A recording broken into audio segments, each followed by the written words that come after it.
So first of all, I'll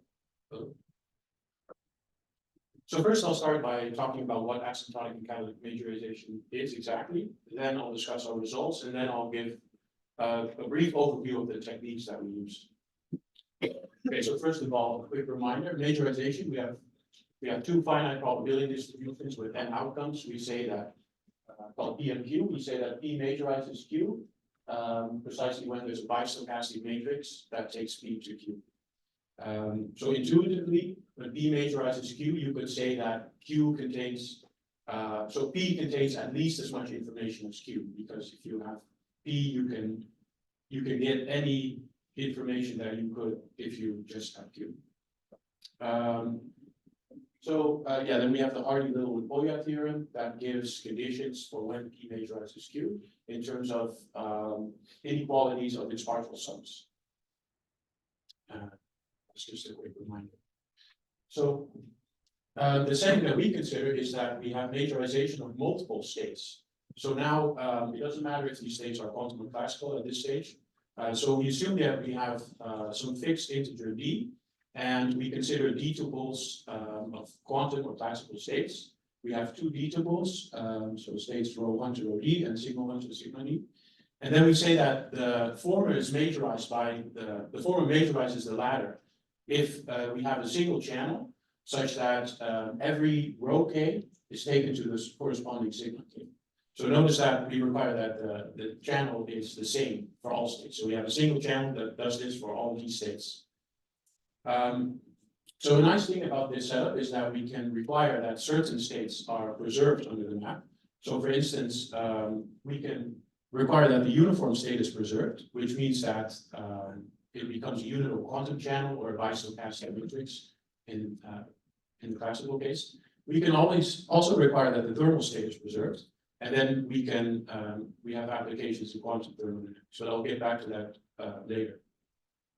So asymptotic majorization, with this we mean that for n large enough, we can find a single channel that maps all n copies of the state rho k to n copies of the corresponding state sigma k. And for catalytic majorization, we mean that there exists certain catalysts, d catalysts, such that and a channel T such that the channel takes the catalyst together with the input state to the catalyst unchanged with the output state. A nice result that has been known for a while is that asymptotic actually implies catalytic majorization. We can take, for instance, these catalysts,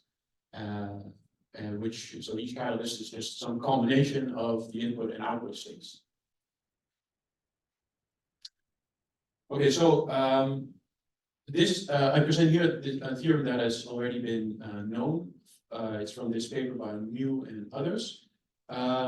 So actually, they prove this result for continuous probability distributions, but we will focus on the case that we have finite probability distributions. So in that case, the theorem looks like this. So they give sufficient conditions for asymptotic and catalytic majorization of two inputs, probability distributions, and two outputs. And the conditions for majorization are formulated in terms of the alpha Rényi divergences. So we require that the input divergence, the divergence of the inputs is strictly larger than the divergence of the outputs. In this case, for all alpha greater than, and also for the max divergence because it is excluded. So actually our result is a generalization of this result for arbitrary d, but we stick to finite probability distributions. So our results. So the previous result was formulated in terms of Rényi divergences. We generalize these divergences to obtain new monotones, and they look like this. So what we do is we have, again, d probability distributions with n outcomes, each with n outcomes, so we can arrange them in a matrix. Each column of the matrix is one probability distribution, so we obtain an n by d matrix. And then the monotones that we define on these sets of d distributions look like this for a certain parameter alpha. And then, so yeah, so instead of giving exactly what these parameter ranges are, I have two pictures, one for DS2 and one for DS3, to illustrate what this alpha exactly is. So the alpha is a set of D real numbers that sum up to 1. For the case DS2, it's just the line going through 1, 0, and 0, 1. And we actually recover the Rayleigh divergence for the case DS2. If we take the limit for alpha going to minus infinity or infinity, then we recover the max entropy. So we have the max entropy of P1 with P2 and the max entropy of P2 with P1. And similarly for the KL divergence in the points 1, 0, and 0, 1, which are just the limits of D alpha going to these points. So for DS3, it's a little more interesting. So all the parameters, the vectors alpha, they lie in the plane spanned by E1, E2, E3. We have the probability simplex here in the middle, and then we have like half cones extending from the points of the triangle. And again, this d beta monotone is just the limit, or it's a certain limit of d alpha, where the alpha goes to infinity in a certain direction. Then we can formulate our result. So we have two tuples of d probability distributions, p and q, and then we know that p asymptotically and catalytically majorizes q when these conditions are met. So we have strict ordering of the monotones. The monotone of the input is always strictly greater than the monotone of the output. And so these are sufficient conditions, but they are almost necessary, and they are almost necessary in the sense that if P majorizes Q asymptotically or catalytically, we get these inequalities, but they can be non-strict.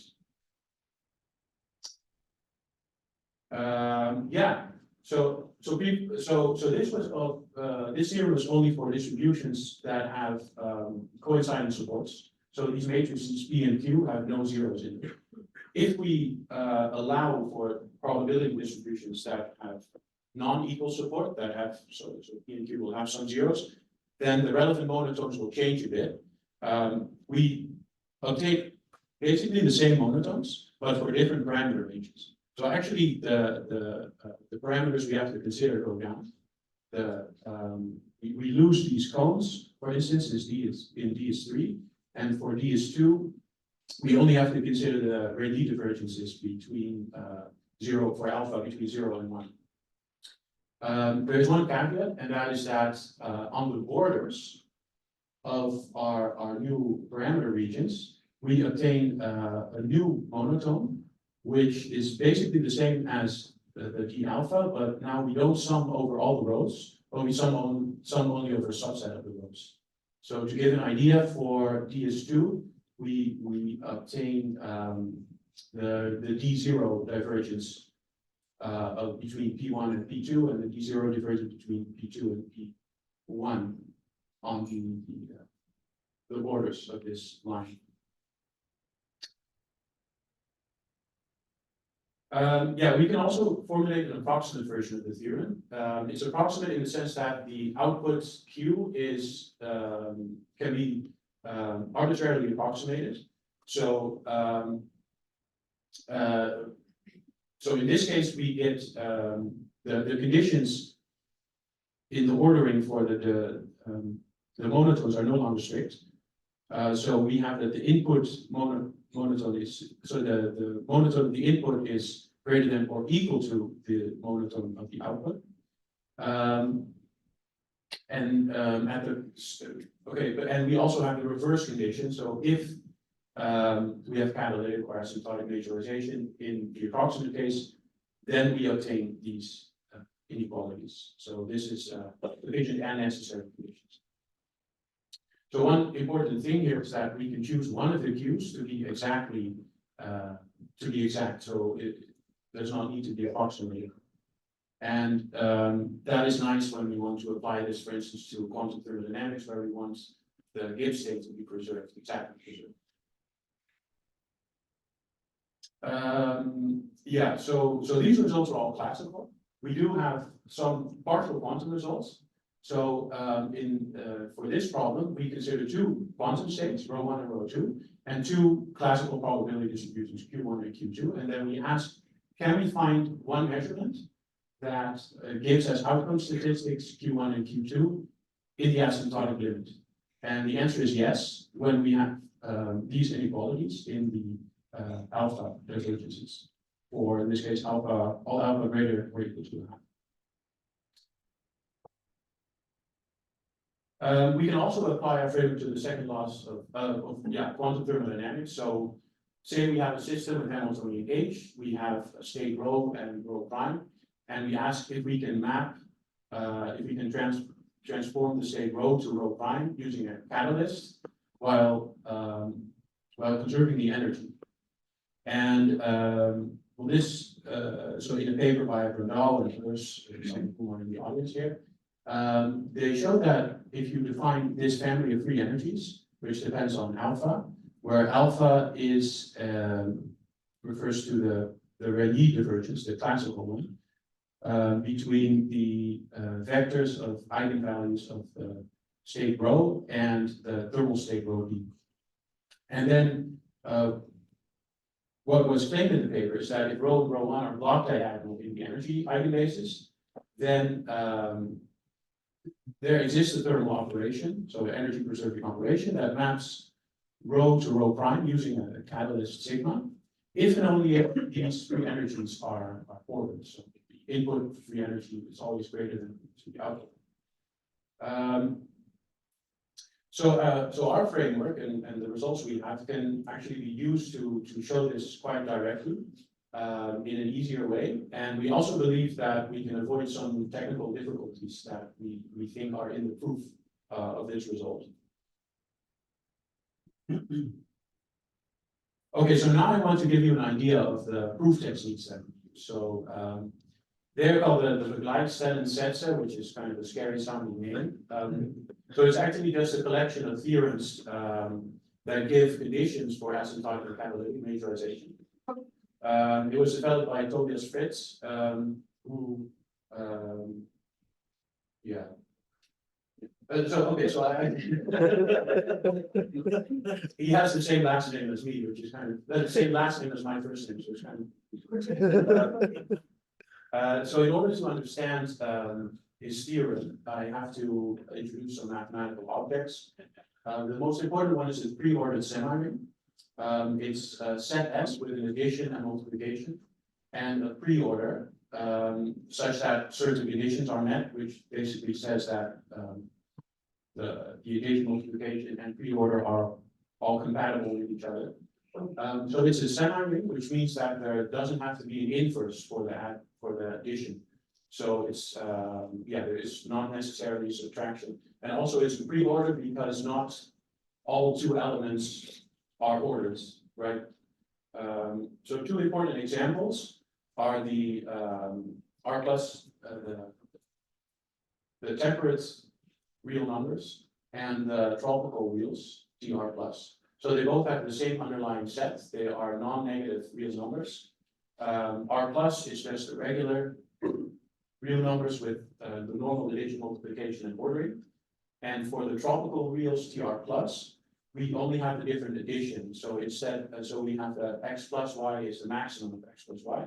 And for this semi-ring, we see that we don't have subtraction. The second important objects are the monotone homomorphisms. So these are maps phi from our semi-ring to K, where K is one of the two spectral semi-rings I just pointed out, that preserve the semi-ring structure. So it's a homomorphism.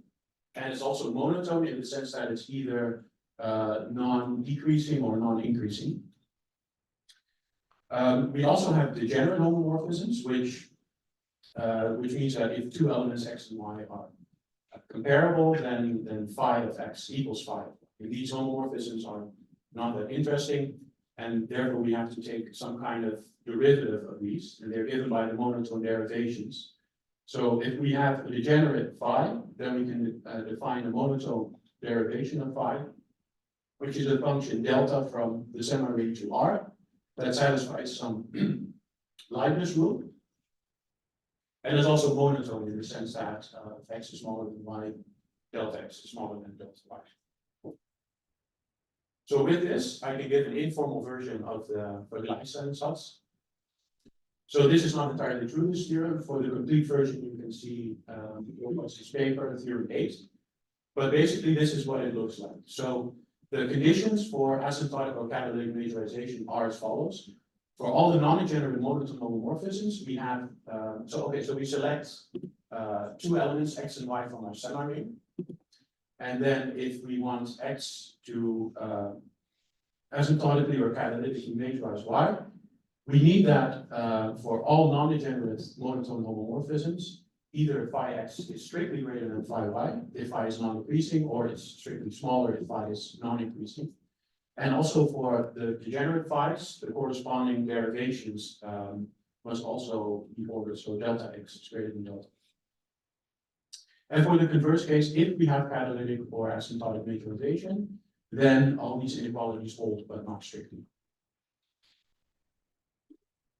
Okay, so finally, so this was very general. So now we specify to the semi-ring that we use to derive our results. So we can do this for quantum or classical states, it doesn't matter. So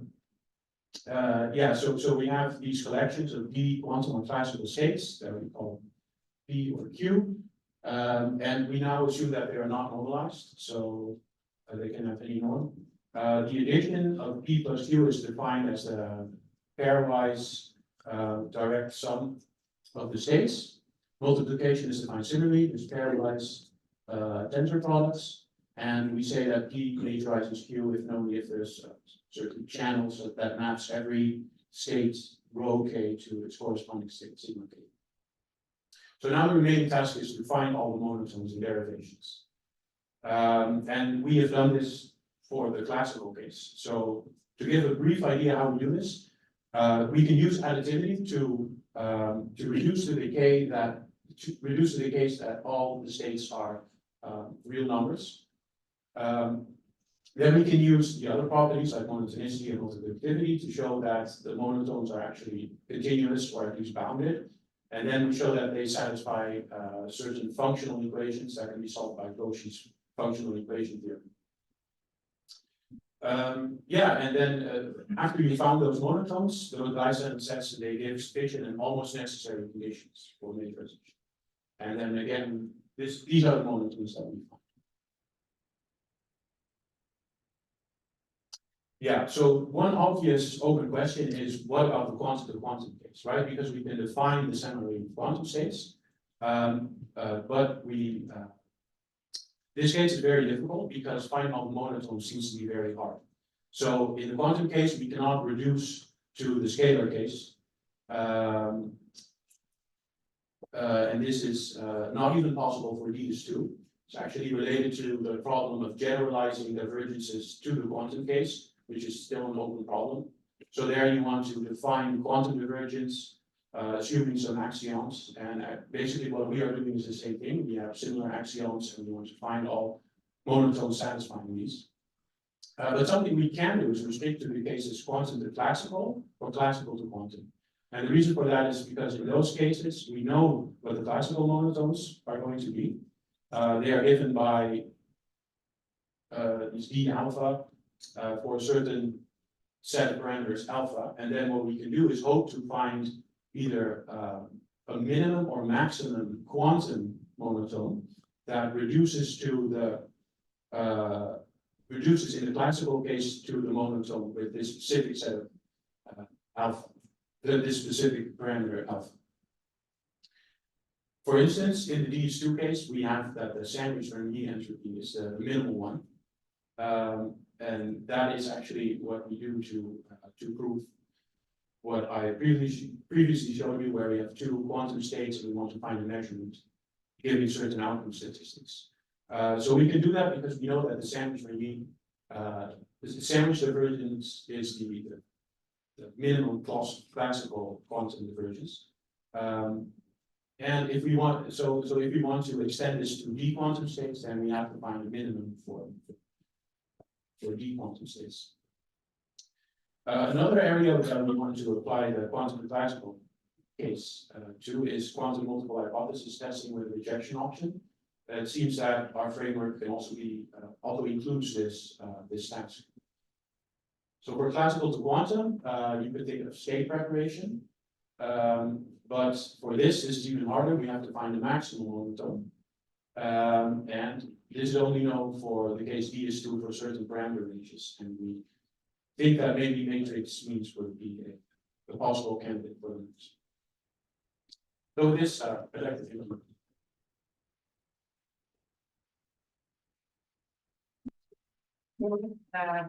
Now we move to the discussion time. Do you have any questions or comments?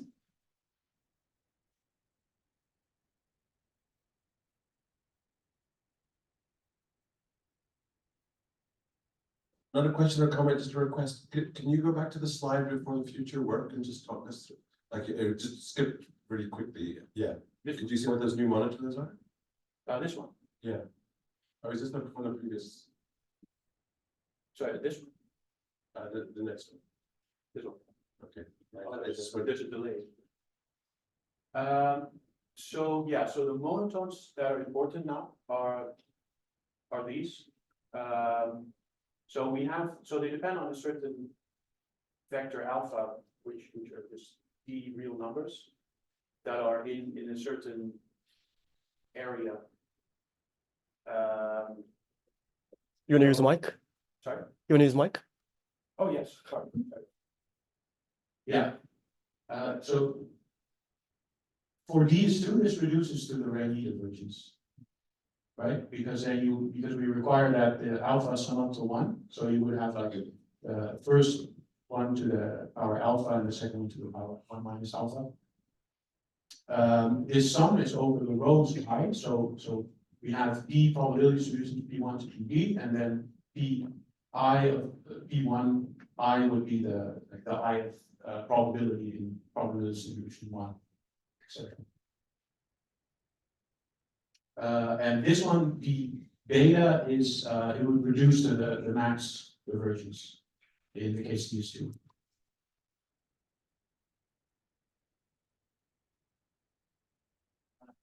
Any more other comments or questions?